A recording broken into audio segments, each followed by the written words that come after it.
بسم اللہ الرحمن الرحیم۔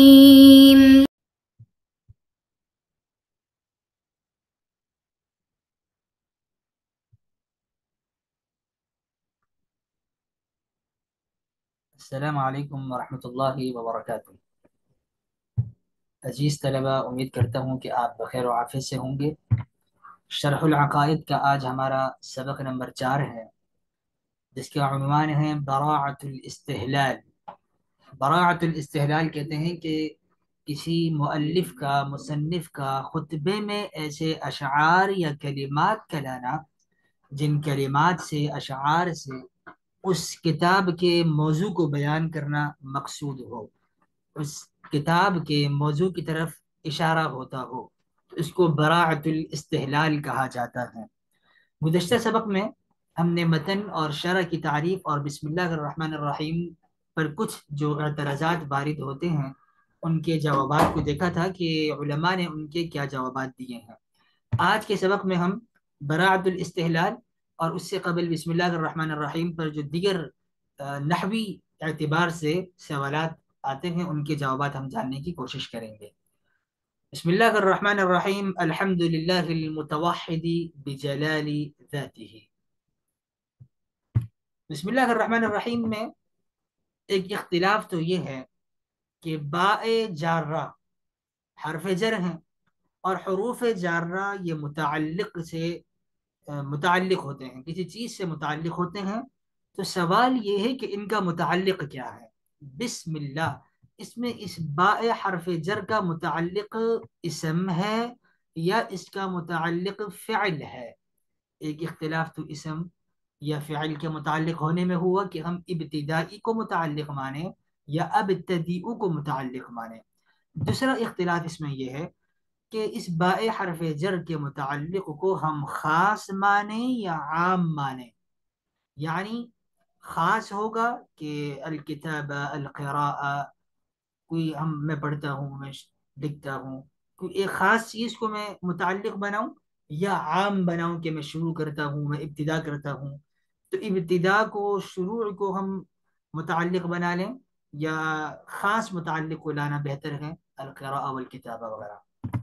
تیسرا اختلاف یہاں پر یہ ہے کہ یہ متعلق جو ہوگا وہ یہاں مقدم ہوگا، بسم اللہ سے پہلے ہوگا، یا وہ مؤخر ہوگا اور یہاں بسم اللہ الرحمن الرحیم کے بعد آخر میں یہاں آئے گا۔ اختلاف اس میں ہوئے، اب ان کے جوابات کیا ہیں؟ جواب دیا جاتا ہے کہ بسم اللہ میں باء جارہ کا متعلق فعل ہے۔ یہ جو ہم نے کہا نا کہ متعلق کیا ہے، یہ جو ہم نے سوال کیا، تو اس سوال کے جواب میں ہے کہ متعلق اس کا فعل ہے۔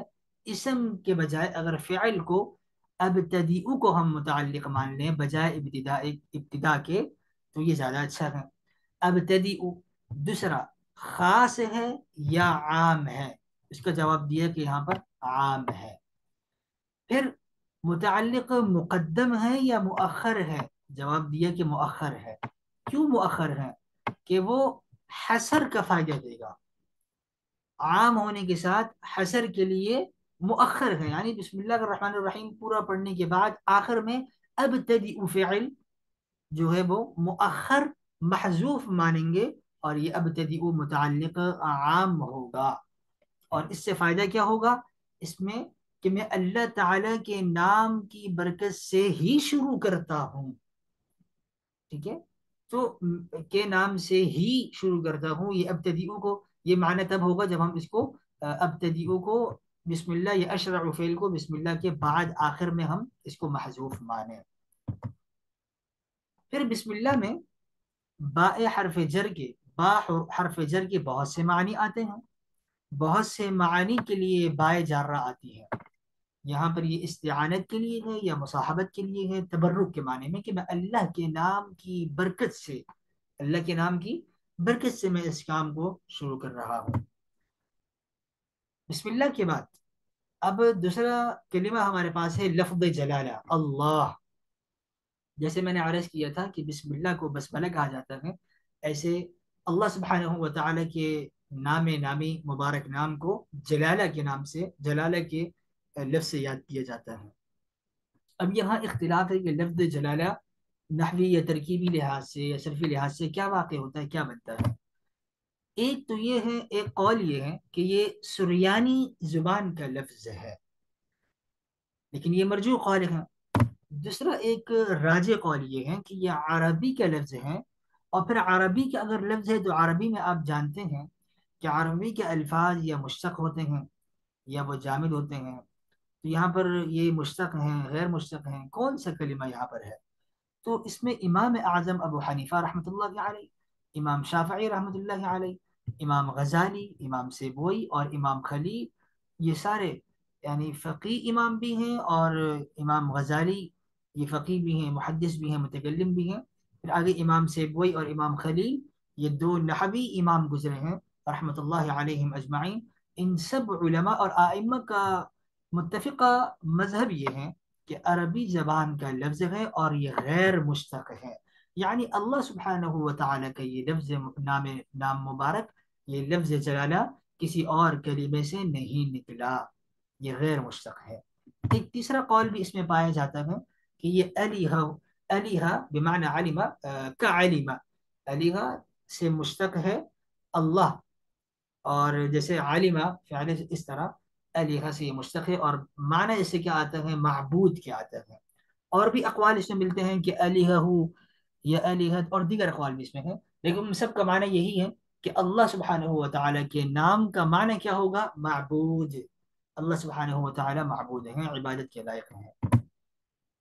अब बिस्मिल्लाह में एक तीसरा कलीमा अगर हम देखें तो वहां पे अर्रहमान है, बिस्मिल्लाहि अर्रहमानी अर्रहीम। अर्रहमान में क्या अकवाल हैं और इसकी तौजीहात क्या हैं। इसमें एक कौल उलमा ने ये किया कि ये वस्फ है, अर्रहमान सिफत है और वस्फ है यहाँ तरकीब में भी। तीसरा है इब्न हिशाम, एक नहवी गुजरे हैं, इनका कहना है कि यहाँ तस्मीया में या बस्मला में, बिस्मिल्लाहिर्रहमानिर्रहीम में, ये अर्रहमान आलम है और तस्मीया में बदल है, यानी अल्लाह सुब्हानहू व तआला का जो नाम मुबारक है बिस्मिल्लाही, उससे बदल है। ठीक है, आलम है और उससे बदल है, और फिर बदल में फिर ये बदले कुल बनेगा। ठीक है, और नात यानी वसफ नहीं है, जैसे बाद उलमा ने लफ्ज़ जलाला अल्लाह को वसफ मौसूफ बनाया और अर्रहमानी को सिफत अव्वल और अर्रहीम को सिफत सानिया करार दिया। तो इब्न हिशाम नहवी का कहना यह है कि नात नहीं है, सिफत बनाने के बजाय इसको हम बदल बना लें और इसको हम आलम माने और लफ्ज़ जलाला से हम बदल बनाएं तो ये ज़्यादा बेहतर है। फिर चौथा नाम मुबारक वो अर्रहीम है, अर्रहमान के बाद अर्रहीम। अब अर्रहमान और रहीम में क्या फ़र्क है, आइए हम देखते हैं। एक कौल ये है कि अर्रहमान में मुबालगा है, ये अबलग है, और रहीम की बनिस्बत इसमें सिफत रहमत ज़्यादा पाई जाती है। अर्रहीम में भी रहमत है, लेकिन अर्रहमान में सिफत रहमत ज़्यादा है। एक कौल ये है। दूसरा कौल इसके बरअक्स है कि अर्रहीम में सिफत रहमत बनिस्बत अर्रहमान के ज़्यादा है, अर्रहीम में मुबालगा है बनिस्बत बमुकाबला अर्रहमान के, इसमें भी सिफत रहमत है और इसमें भी सिफत रहमत है, लेकिन अर्रहीम में ज़्यादा है। तीसरा कौल उलमा ने किया, तीसरा कौल फरमाते हैं कि दोनों बराबर हैं, दोनों मुसावी हैं और दोनों बराबर हैं, इनमें हम कोई मुबालगा या ज़्यादा ज़्यादती और कमी नहीं है, दोनों के अंदर सिफत रहमत बराबर है। अर्रहमान भी अल्लाह सुब्हानहू व तआला की रहमत को बयान कर रहा है, और अर्रहीम का कलिमा भी अल्लाह सुब्हानहू व तआला की रहमत को बयान कर रहा है। एक चौथा कौल ये है कि अर्रहीम आखिरत के साथ खास है और अर्रहमान की सिफत दुनिया के साथ खास है, लेकिन इस कौल को उलमा ने कबूल नहीं फरमाया, और उसकी वजह ये बयान की कि हदीस शरीफ में आता है, एक मरफू दुआ है, अल्लाह के नबी अलैहिस्सलातु वस्सलाम की दुआ है, या रहमान दुनिया वल आखिरती व रहीमहा। तो यहाँ पे तो अल्लाह के नबी अलैहिस्सलातु वस्सलाम अल्लाह सुब्हानहू व तआला को पुकार रहे हैं, और या रहमान दुनिया वल आखिरा, यानी रहमान ए दुनिया और आखिरत में रहम फरमाने वाले। तो पता ये चला कि अर्रहमान को दुनिया के साथ खास करना दुरुस्त नहीं है, और ये कहना कि अर्रहीम सिर्फ आखिरत के साथ खास है और अर्रहमान दुनिया के साथ खास है, ये मरजूह कौल है। بسم اللہ الرحمن الرحیم کی ترکیب کے بعد اب خطبہ شروع ہوا جاتا ہے. خطبے میں الحمد للہ المتوحد، الحمد میں جو الف لام ہے، یہ الف لام تمام تر تعریفیں اللہ سبحانہ و تعالی کے لیے. اب یہ الف لام کون سا ہے؟ یہ جو لام ہے آپ جانتے ہیں کہ لام کی مختلف اقسام آتی ہیں، جنس، استغراق، عہد ذہنی، عہد خارجی. یہاں پہ یہ لام کس معنی میں ہے؟ پہلا قول یہ ہے کہ الف لام جنس کے لیے ہے، کہ ماہیت حمد اللہ کے لیے، تمام تر تعریفات نہیں بلکہ ماہیت حمد اللہ کے لیے. اور یہاں الف لام جنس کے لیے ہے، اور یہ قول معتزلہ کا ہے. معتزلہ چونکہ بندوں کو خالق افعال مانتے ہیں، بندوں کو خالق افعال مانتے ہیں، اس لیے کہا جاتا ہے کہ یہ قول معتزلہ کا ہے. اور معتزلہ الحمد میں الف لام جنس کے لیے مانتے ہیں، جس کا معنی ہے کہ جنس محامد اللہ سبحانہ و تعالی کے لیے ہیں.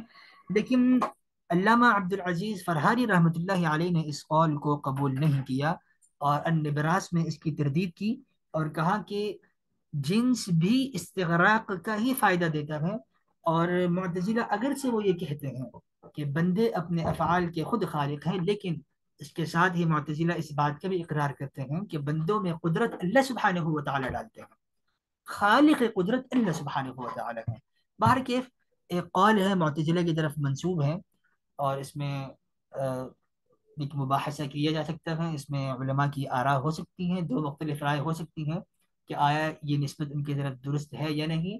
علامہ عبد العزیز فرہاری رحمۃ اللہ علیہ کی نظر میں یہ نسبت ان کی طرف درست نہیں ہے، اور وہ ان کی نظر میں ان کی رائے یہ ہے کہ جنس بھی یہاں پر وہ استغراق کے فائدہ دیتی ہے. دوسرا قول یہ ہے کہ الف لام الحمد میں الف لام استغراق کے لیے ہے، جنس کے لیے نہیں ہے. اور یہ اہل سنت والجماعت کا قول ہے. استغراق کا فائدہ کیا ہوگا؟ اس کا فائدہ یہ ہوگا کہ ہم ترجمے میں کریں گے کہ تمام تر تعریفیں اللہ کے لیے ہیں. ہم یہ نہیں کہیں گے کہ ماہیت حمد اللہ کے لیے جیسے معتزلہ نے کہا، بلکہ ہم کہیں گے کہ تمام تر تعریفیں اللہ سبحانہ و تعالی کے لیے ہیں. ایک تیسرا قول ہے کہ الف لام عہد کے لیے ہے. اور عہد کے لیے سے مراد کیا ہے؟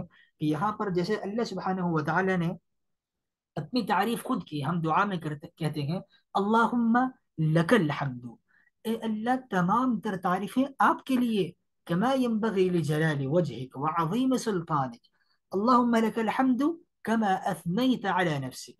اے اللہ تمام تعریفیں آپ کے لیے ایسی جیسے آپ نے خود اپنے لیے تعریفیں فرمائی ہیں. تو یہاں پر ہم الف لام کو عہد کے لیے مان لیں، اور تمام وہ تعریفیں جو اللہ سبحانہ و تعالیٰ اپنے لیے فرماتے ہیں، پسند فرماتے ہیں، ان تعریفوں کو ہم عہد ذہنی میں لے لیں.